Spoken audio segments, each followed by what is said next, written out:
Apakah benar penyakit yang diderita seseorang bisa disebabkan karena pelakunya kezoliman kepada pasangan?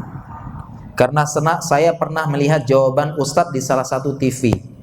Jadi benarkah penyakit karena kezoliman terhadap suami istri? Ya, jawabannya bisa saja, tetapi bisa saja. Jawabannya bisa. Penyakit itu turun karena maksiat kita, bisa. Jadi karena termasuk dalam suatu hadis bahwasanya semua bala itu karena penyebab perbuatan kita. Wa ma asobakum min musibatin fa bima kasabat aidikum wa ya'fu an katsir. Ini termasuk dalam dalil umum ini bahwasanya apapun musibah yang menimpa kalian itu karena ulah tangan kalian sendiri. Dan musibah turun, Allah turunkan musibah dan bala dalam rangka membersihkan dosa-dosa kita. Ya. Jawabannya apa? Jawabannya bisa jadi. Tetapi untuk memastikan ini yang sulit. Memastikan ini yang sulit. Karena dari mana tahu? Dari mana tahu gara-gara zolimi istri kena sakit? Kena bala ini. Bisa jadi kan bisa jadi dia punya dosa-dosa yang lain kan? Durhaka sama orang tua, menipu agennya, menipu kliennya, dosa begini, dosa berzina, dosa begini. Bisa jadi kan? Bisa jadi penyakit yang sekarang karena dosa-dosa yang lain. Baik dosa besar maupun dosa kecil.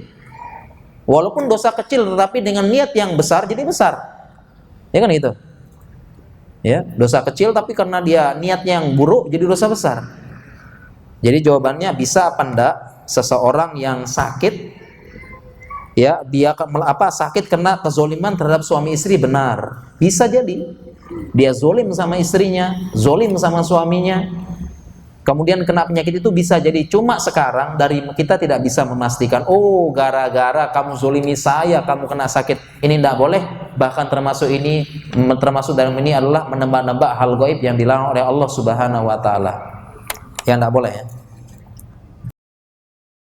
Assalamualaikum warahmatullahi wabarakatuh. Alhamdulillah wassalatu wassalamu ala Rasulillah wa man tabi'ahum bi ihsanin ila yaumil qiyamah, amma ba'd. Wa minal ma'lum bahwasanya membaca Al-Qur'an fadluhu 'azim. Keutamaannya sangat besar.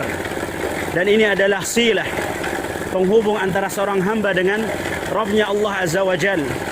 Oleh karenanya Allah Subhanahu wa taala berfirman di dalam surat Fatir, innal ladzina yatluna kitaballah, sesungguhnya orang-orang yang membaca kitabullah Al-Qur'an, wa aqamus shalah, dan mendirikan salat, wa anfaqu mimma razaqnahum sirran wa alaniyah, dan mereka menginfakkan sebagian daripada apa yang kami karuniakan kepada mereka, baik secara terang-terangan maupun tersembunyi, yarjuna tijaratan lan tabur, mereka mengharapkan perniagaan yang tidak ada ruginya, liwaffiyahum ujurahum wa yaziduhum min fadlih wallahu ghafurun syakur. Kala Allah Subhanahu wa taala akan menyempurnakan ganjaran bagi mereka, dan Allah Subhanahu wa taala akan menambahkan dari karunia-Nya.